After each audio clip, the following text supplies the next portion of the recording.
I found my son almost dead in a ditch. It was not an accident. In desperation, he confessed. It was my wife's father. He says we are from a lower class. I said nothing. I just made a quiet call that would destroy his world forever.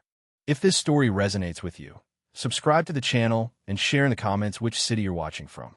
We'd love to know where our community is growing. The call came at 7:30 in the morning, right when I was pouring my first cup of coffee. A stranger's voice told me they'd found an injured young man on Highway 20. And when they said Alejandro's name, my coffee cup slipped from my hands and shattered on the kitchen floor. I drove faster than I'd ever driven in my life. My heart pounded against my ribs with every kilometer. San Cristobal had always been a peaceful town where neighbors knew each other's names, and the biggest worry was whether the local team would make it to the state championship. October mornings, like this one, usually brought the smell of burning leaves and the sound of the school band practicing. Instead, I was holding my unconscious son by the side of Country Road with my hands shaking while dialing 911. At the San Cristobal Community Hospital, I paced the sterile hallways like a caged animal. Alejandro had always been special, even as a kid. While other kids played video games, he was in our garage taking apart old radios and putting them back together better than before. His mother, God rest her soul, used to say he had magic in his fingers. She'd been gone for 10 years, but I could still hear her voice saying, "That boy's going to create something wonderful someday." When Alejandro finally opened his eyes, the pain I saw there wasn't just physical, it cut right to my heart. "Dad," his voice was barely a rough and forced whisper.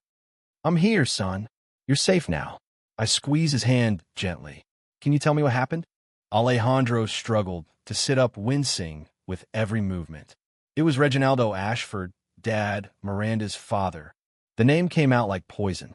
He wanted me to hand over my work, everything I've been developing for the past 2 years. I felt my blood pressure spike. Reginaldo Ashford was San Cristobal's version of royalty. He owned half the commercial district. He sat on every important board and had more money than common sense. But I never imagined he'd be capable of this kind of violence. What exactly did he want Alejandro? My son looked away, clenching his jaw. "Something valuable, Dad.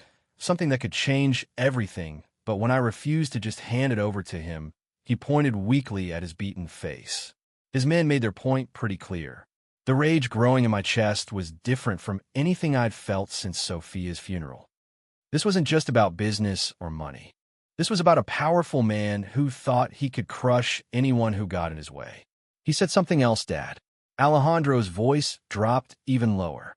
He said poor people don't deserve to have valuable things, that people like us should know our place and be grateful for whatever scraps the rich decide to throw us.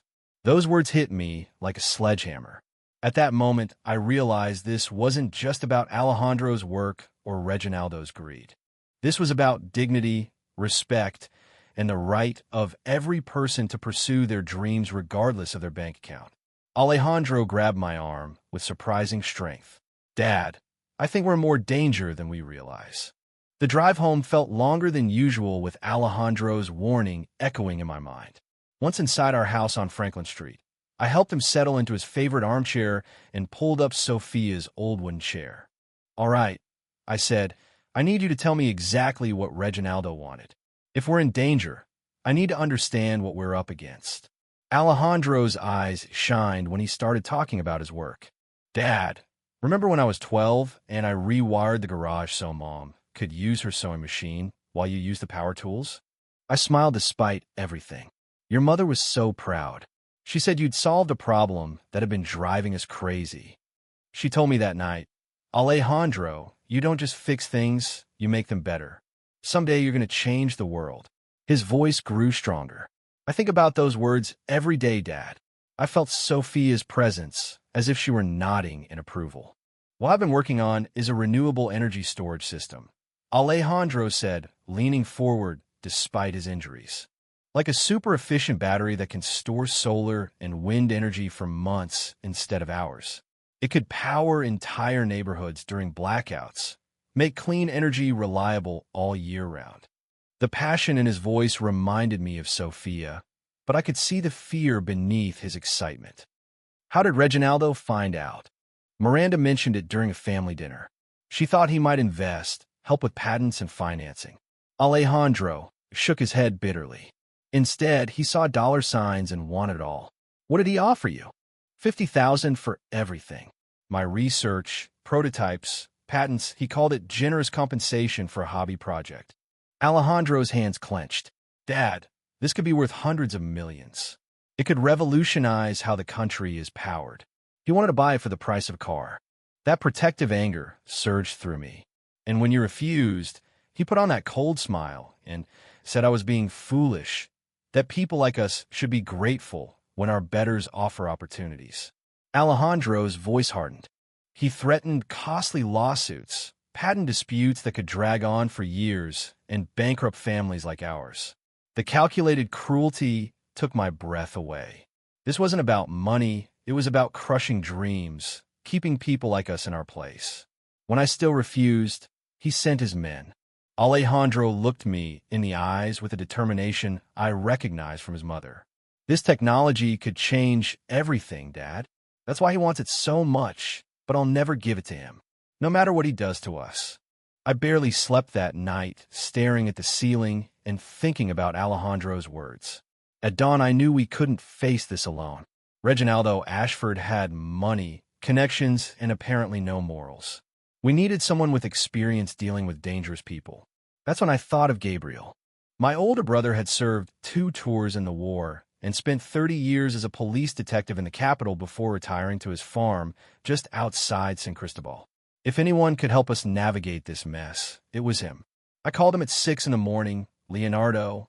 Gabriel's gruff voice came through the phone, instantly alert despite the early hour. Everything all right? I need your help, Gabriel. Alejandro's in serious trouble, and I don't know who else to turn to. I'll be right there.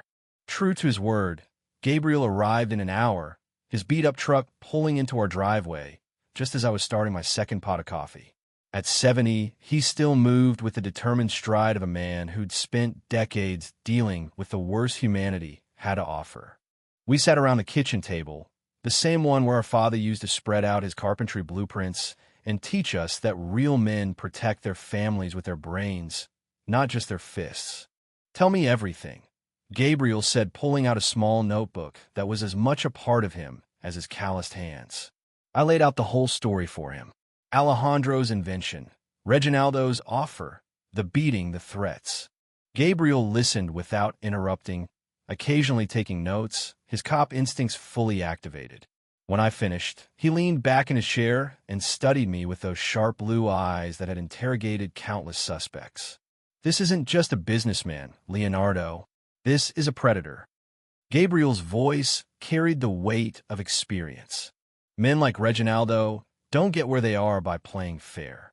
They get there by eliminating anyone who threatens their empire. Alejandro, who'd been listening in silence from the living room, limped into the kitchen. What do you mean, Uncle Gabriel? Gabriel opened his laptop, a surprise for a man his age, and started typing. I still have contacts in law enforcement. Let me do some digging on your Mr. Ashford. For the next hour, we watched Gabriel work his contacts, calls to old colleagues, public record searches, cross-referencing businesses with suspicious incidents. The picture that emerged chilled my blood. Look at this pattern, Gabriel said, turning the screen toward us. In the last 15 years, at least 6 small business owners in this area have had accidents or health problems shortly after refusing to sell their properties to Ashford Developments. He clicked on newspaper articles.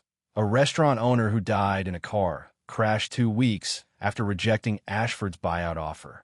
A farmer who suffered a mysterious heart attack at 45, right after his family refused to sell their land. A tech company founder who completely disappeared, leaving only a note about family pressures. This man doesn't just steal businesses, Gabriel said grimly.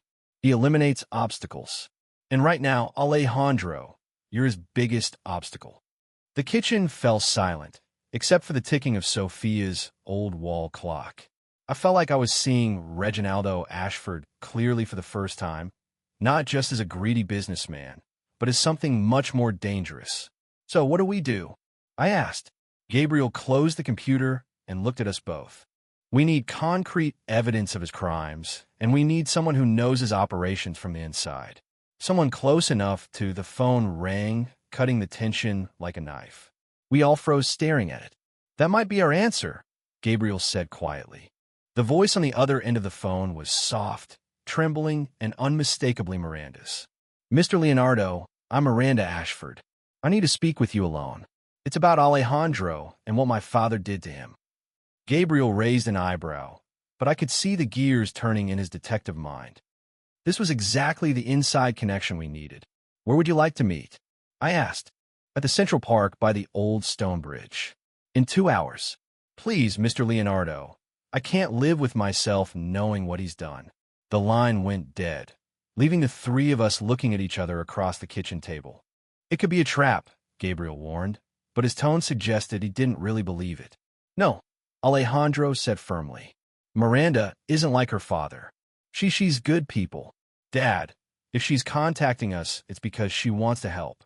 2 hours later, I found myself walking through the Central Park, where Sophia and I used to bring Alejandro to feed the ducks when he was little. The October afternoon was crisp with golden leaves crunching under my feet as I headed to the stone bridge that had been there since the 30s. Miranda was already waiting, sitting on one of the weathered stone benches. She looked smaller, somehow fragile in her navy blue coat. Her usually perfect blonde hair was pulled back in a simple ponytail. When she saw me approaching, she stood up quickly, her hands clasped tightly in front of her. Mr. Leonardo, thanks for coming.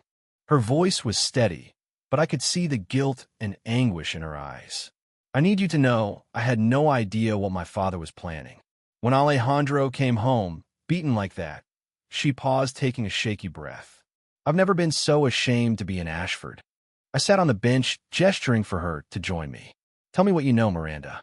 She sat, leaving space between us, as if she didn't deserve to be too close to someone whose family her father had hurt. Growing up, I always wondered about my father's business. She began. Competitors would suddenly decide to sell their companies for much less than they were worth. People who opposed his developments had sudden financial problems or health issues. Her voice dropped lower. I told myself it was just a coincidence, that successful businessmen always have enemies who spread rumors. A jogger passed by, and Miranda waited until he was out of earshot before continuing. But after what happened to Alejandro, I started paying more attention, really listening to his calls, watching his meetings. She turned to look directly at me. Mr. Leonardo, my father isn't just a businessman. He's been systematically destroying anyone who gets in his way for years.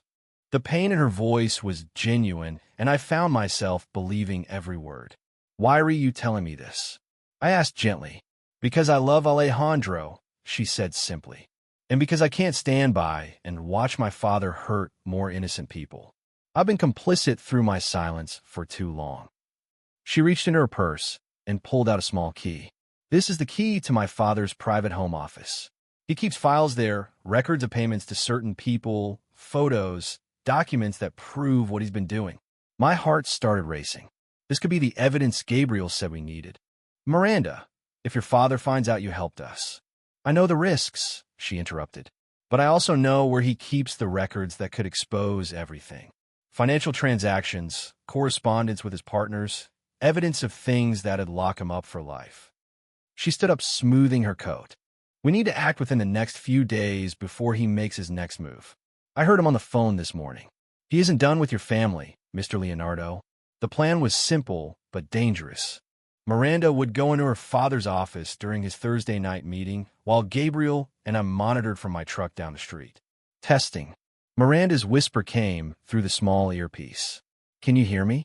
Loud and clear, Gabriel replied. You have maybe 2 hours. Get what you can and get out. The Ashford mansion loomed against the night sky like a Gothic fortress. Through the binoculars, we watched Miranda navigate the dark hallways using her phone's flashlight. I'm in his office, she whispered using the key. Now my hands were sweating. If Reginaldo caught her, I'm in. My God, there are so many files. For the next hour, we listened to Miranda go through her father's records. The pictures she painted made my stomach turn. There's a filing cabinet labeled acquisitions. But these aren't normal business deals. Photos of families being evicted, payments to someone called the cleaner, medical records that make no sense. Gabriel and I exchanged grim looks, the missing families, the convenient accidents, all documented like a twisted ledger. I'm copying everything to a USB, taking photos as backup. Payments dating back 15 years. Names I recognize, the Herreras, the Torres. I remembered both families. The Herreras had supposedly moved to Florida after selling their farm cheap. The Torres closed their restaurant after Mrs. Torres' sudden illness. Now I understood what really happened. Miranda, how much longer?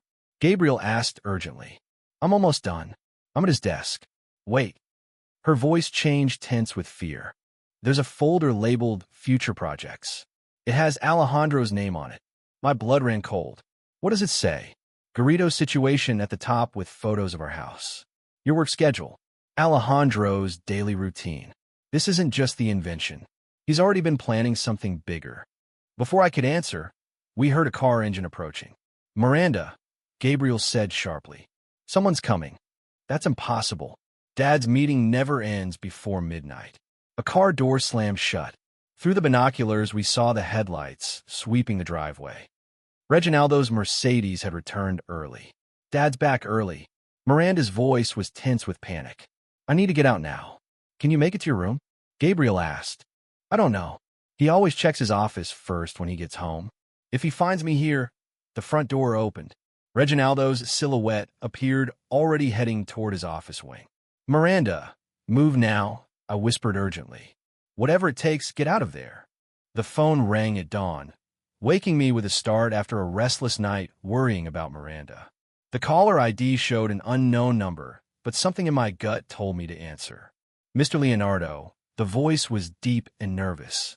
My name is Rodrigo Piedra. I used to work for Reginaldo Ashford. We need to talk.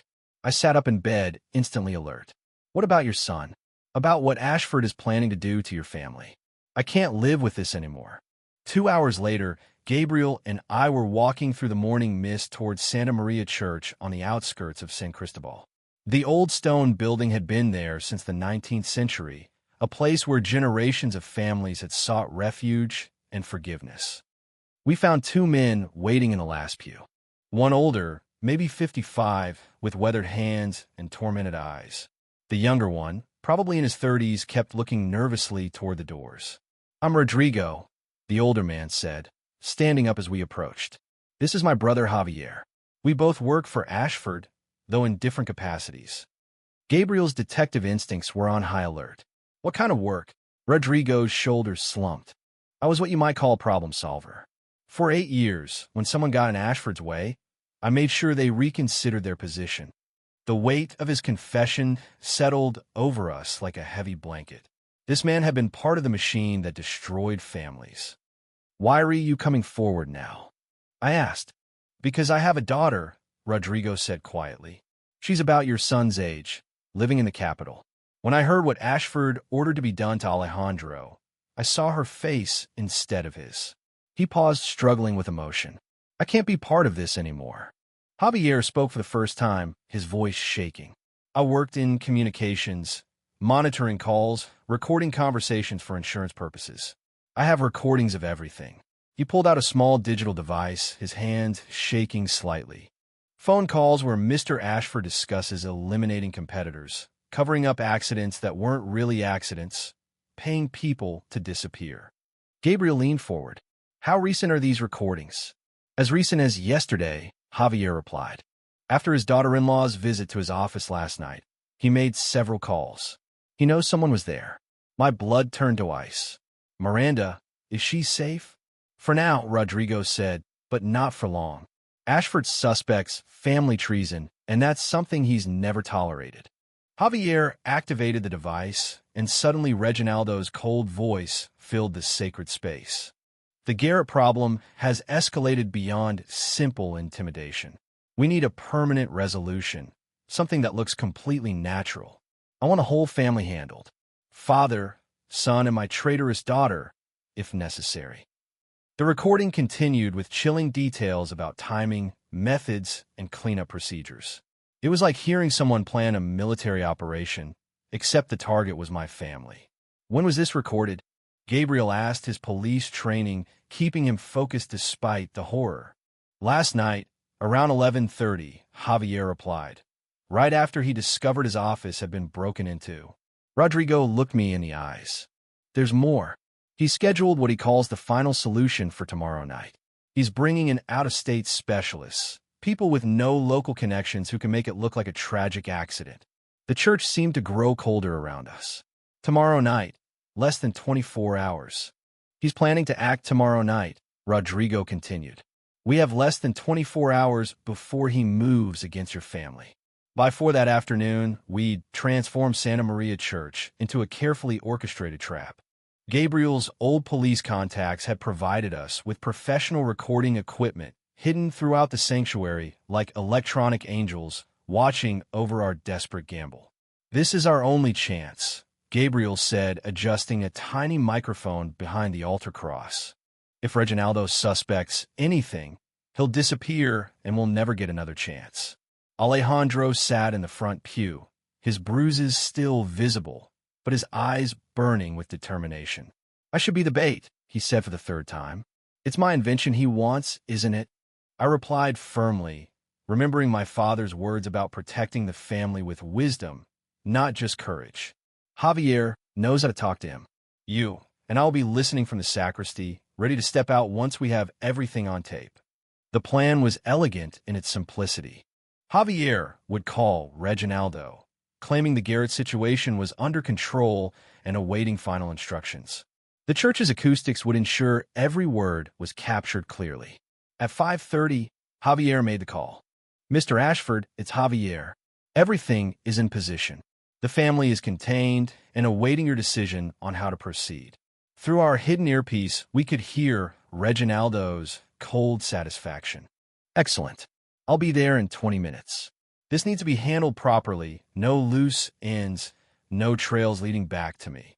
As the sun began to set, casting long shadows through the stained glass windows, we took our positions. Gabriel crouched behind the organ. Alejandro and I hid in the small sacristy. And Javier stood near the altar, looking appropriately nervous for someone about to commit multiple crimes. The sound of expensive leather shoes on old wooden floors announced Reginaldo's arrival.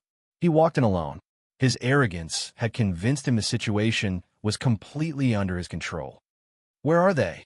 Reginaldo's voice echoed through the sacred space, cold and professional.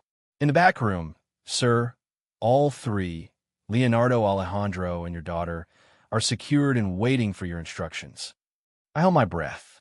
This was the moment of truth. Reginaldo walked deeper into the church, his steps confident. Good. Now listen carefully because I want this done exactly right. The father and the son need to disappear permanently. Make it look like they skipped town after realizing they were in over their heads. A car accident on a remote highway'd be perfect. The recording equipment captured every chilling word. And my daughter, Reginaldo continued, his voice devoid of any paternal emotion. Miranda has proven she can't be trusted with family loyalty. She'll need to be educated on the consequences of treason. Maybe a tragic accident of her own, something that looks like she was trying to help her boyfriend's family escape. Javier played his part perfectly, nodding and asking for clarification on details that made my stomach turn. Reginaldo talked about our elimination as if he were discussing a business merger, calculating, methodical, totally without conscience. The most important thing, Reginaldo said, moving closer to where we were hiding, is that nothing can be traced back to me or my organization. I've built my reputation on being above all suspicion, and I won't let it be destroyed by a nobody inventor and his pathetic family. He paused, inspecting the church with satisfaction. Once this is handled, I'll have complete control over that energy storage technology. The patents will be transferred to my company.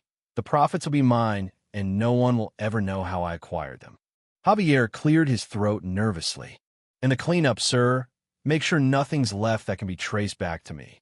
The church doors burst open just as Reginaldo finished his chilling instructions, flooding the sanctuary with bright lights and the sound of official vehicles pulling up outside.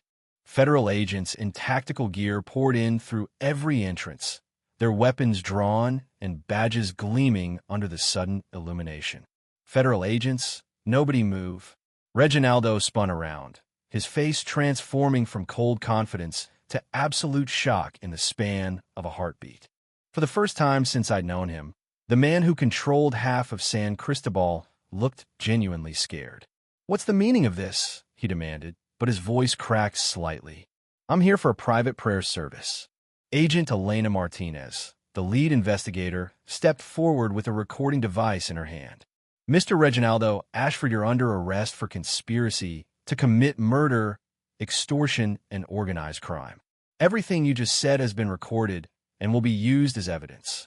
That's when Alejandro, Gabriel, and I stepped out of the sacristy, followed by a news crew that had been waiting outside. Reginaldo's eyes widened as he realized the full extent of how completely he'd been outplayed. "You," he growled, pointing a shaking finger at me. "This is a trap. This is illegal. My lawyers will have this thrown out before—" "Actually," Agent Martinez interrupted. "This is a citizen investigation that uncovered evidence of an ongoing criminal conspiracy. Every recording was made with the consent of willing participants." Javier stepped forward, taking off the wire he'd been wearing. "Including me, Mr. Ashford. I've been cooperating with federal authorities for the last 6 hours." The look of betrayal on Reginaldo's face might have been satisfying if it wasn't so pathetic. This man who had destroyed families and eliminated anyone in his path was finally facing the consequences of his actions. "Miranda," he called desperately as his daughter entered the church flanked by more agents. "Tell them this is all a misunderstanding. Tell them about family loyalty." Miranda walked toward her father, her back straight and her voice steady. "Family loyalty works both ways, Dad. I couldn't let you hurt any more innocent families. I couldn't stay silent while you destroyed people's lives for money." "You ungrateful," Reginaldo started, but Agent Martinez cut him off. "Mr. Ashford, you have the right to remain silent. I suggest you use it." As the handcuffs clicked around Reginaldo's wrists, I felt a weight lift from my shoulders that I hadn't even realized I'd been carrying. This man who had seemed so powerful, so untouchable, now looked like what he truly was. A criminal who had finally run out of people to intimidate.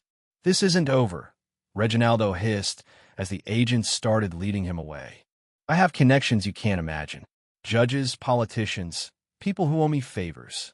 I'll be out in a week, and when I am, you'll regret the day you decided to cross me." But his threats sounded empty now. The desperate bluster of a man who knew his empire was crumbling. Alejandro put his arm around Miranda, who was crying silently, not from sadness, but from relief. "It's over," he whispered to her. "You did the right thing." Agent Martinez approached us while the last of the equipment was being packed up. "We'll need full statements from all of you, but I want you to know this investigation is going to uncover much more than just threats against your family. The evidence you provided is going to help us solve cases dating back 15 years. As we watched Reginaldo's car disappear into the night, red and blue lights flashing, I thought about Sophia and what she would have said about this moment. She always believed that good people working together could overcome any evil. "You have no idea what you started," Reginaldo's voice echoed from the police car. "This won't end here, but it was already over." Justice had been served. 6 months later, I sat in the San Cristobal courthouse watching justice finally close its books on Reginaldo Ashford. The man who once seemed untouchable was standing in an orange prison suit, while Judge Patricia Williams handed down her sentence life in prison without the possibility of parole for conspiracy to commit murder, plus an additional 30 years for extortion, organized crime, and criminal enterprise. The bang of the gavel echoed through the packed courtroom, and I felt Sophia's presence beside me, as if she were nodding in approval. From wherever good souls go when their work on earth is done. Alejandro squeezed my hand from the seat next to me. His bruises had long since healed, but more importantly, the fear in his eyes had been replaced by something I hadn't seen since he was a kid. Pure joy. "It's really over, Dad," he whispered. 3 weeks later, I was standing in the backyard of our house on Franklin Street, watching Alejandro adjust his tie for the 3rd time. The October afternoon was crisp and golden with the same autumn light that had witnessed our darkest hours, now blessing our brightest moment. "Are you nervous, son?" "Terrified," he admitted with a smile, but the good kind of terrified. Miranda appeared in the doorway, wearing Sophia's wedding dress that we'd carefully altered to fit her. She looked radiant, but more than that, she looked free. Free from a shadow of her father's crimes. Free to choose love over money. Free to build the kind of family she'd always dreamed of. Gabriel walked her down the aisle in our backyard garden, past the same garage where Alejandro had built his first robot, where he developed the renewable energy system that had almost cost us everything, but ultimately saved us all. The technology had been successfully patented and sold to Southern Clean Energy for a sum that would secure Alejandro and Miranda's future for generations. But more than the money, it was the knowledge that his invention would help power homes with clean and sustainable energy that made Alejandro's eyes shine with pride. Pastor Williams from Santa Maria Church, the exact place where we'd caught Reginaldo, officiated the ceremony. As Alejandro and Miranda exchanged vows, promising to love each other through any challenge life might bring, I thought about the journey that had brought us to this moment. We'd started out as victims, scared and overwhelmed by forces beyond our control. But we discovered something Reginaldo Ashford never understood. That ordinary people, united by love and determination, possess a power that no amount of money can buy. "I promise to stand by your side," Miranda said, her voice clear and strong. "To choose courage over comfort, truth over convenience, and love above all else." Alejandro's response brought tears to my eyes. "I promise to build our future together, to create something beautiful out of whatever materials life gives us, just like my father taught me, just like his father taught him." After the ceremony, as neighbors and friends celebrated in our modest backyard, I found myself standing by Sophia's rose garden, thinking about the lessons this experience had taught us. Rodrigo and Javier had received reduced sentences in exchange for their cooperation, and both were working to rebuild their lives. Even in the darkest circumstances, a conscience could still awaken, and redemption was always possible. As the sun set over San Cristobal, Alejandro and Miranda cut their wedding cake. A simple chocolate creation from Don Benito's bakery, the same place where Sophia used to buy my birthday cakes. Nothing fancy, nothing expensive, but made with love by people who cared about their community. "Dad," Alejandro said, pulling me aside as the night ended. "Miranda and I have news. We're expecting a baby in the spring." I felt my heart expand with a joy I hadn't experienced since the day Alejandro was born. A new generation, a new beginning, a chance to pass on the values that had carried our family through its darkest hour. That night, as I sat on the front porch, watching the stars emerge over our quiet street, I whispered a prayer of gratitude to Sophia, to my father, and to whatever force in the universe ensures that love ultimately triumphs over hate. That justice eventually defeats corruption, and that hope always finds a way to bloom, even in the hardest soil. Looking back at everything that happened to our family, I realized this wasn't just about protecting Alejandro's invention or standing up to a powerful man. This was about something much deeper, the eternal struggle between good and evil, between those who use their power to lift others up and those who use it to tear others down. God works in mysterious ways, and I believe He put each person in our path for a reason. Rodrigo and Javier found their conscience when it mattered most. Miranda chose love over luxury. Even Gabriel's old police connections became instruments of justice when we needed them most. The Lord teaches us that no weapon forged against the righteous will prosper. And our story proves that truth. When Reginaldo thought he had all the power, when he believed money and connections made him untouchable, God was already preparing his downfall through the very people he thought he controlled. If there's one lesson I want to pass on from this grandpa's story, it's this. Never let anyone convince you that your dreams don't matter because of where you come from. Alejandro's invention didn't become valuable because a rich man wanted it. It was always valuable because it came from a good heart and a brilliant mind. This true story taught our family that ordinary people can achieve extraordinary things when they stick together. We learned that courage isn't the absence of fear, it's doing the right thing despite being scared. More importantly, we discovered that love and determination can overcome any obstacle, no matter how powerful your enemies seem. Sometimes the most important grandpa stories aren't about fairy tales or distant heroes. They're about real families who refuse to give up when everything seemed hopeless. Our true story shows that with faith, family, and unwavering principles, even the smallest David can defeat the mightiest Goliath. As I watch Alejandro and Miranda raise their children, teaching them the same values Sophia and I tried to instill, I'm reminded that every generation faces its own battles between good and evil. But with God's guidance and family love, good will always find a way to triumph. What did you think of our family's journey? Have you ever faced a situation where you had to choose between what's easy and what's right? Share your thoughts in the comments below. I'd love to hear your own stories about standing up for what matters. And if this story touched your heart, please subscribe to our channel and share it with whoever might need to hear that hope and justice still exist in this world.